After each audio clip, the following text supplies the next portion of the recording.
കൊടകര ഗ്രാമപഞ്ചായത്ത് കേന്ദ്ര ഗ്രന്ഥശാലയിൽ അന്താരാഷ്ട്ര വനിതാ ദിനം സംഘടിപ്പിച്ചു. ഗ്രാമപഞ്ചായത്ത് ആരോഗ്യ വിദ്യാഭ്യാസ standing committee chairman Abhilash TS. അധ്യക്ഷത വഹിച്ച ചടങ്ങിൽ ക്ഷേമകാര്യ സ്റ്റാൻഡിംഗ് കമ്മിറ്റി ചെയർപേഴ്സൺ മിനി ദാസൻ ഉദ്ഘാടനം നിർവഹിച്ചു. വനിതാ ദിനം ഉള്ളതുപോലെ എന്താ പുരുഷ ദിനം ഇല്ലാത്തത്? പുരുഷന്മാർക്ക് അതിൻ്റെ ആവശ്യമില്ല, വനിതകൾക്കാണ് അതിൻ്റെ ആവശ്യം. അതുകൊണ്ടായിരിക്കാം അല്ല അഭിലാഷ?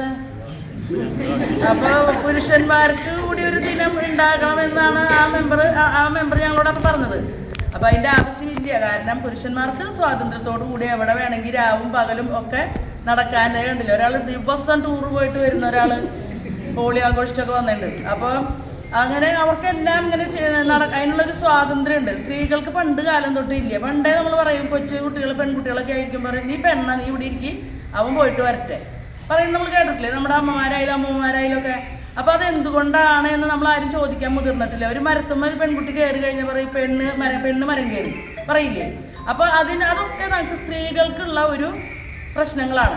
സ്ത്രീകളും തൊഴിലും എന്ന വിഷയത്തിൽ രാജശ്രീ വി വിഷയാവതരണം നടത്തി. പഞ്ചായത്ത് അംഗങ്ങളായ advocate Asha Ramadas, Smitha Manoj, Sumi NT, Divya Shiju, Biji Davis, Jincy Raphael, advocate Nayal Prasad, വനിതാവേദി ചെയർപേഴ്സൺ സുമിത മുകുന്ദൻ, കനകമണി PK എന്നിവർ സംസാരിച്ചു.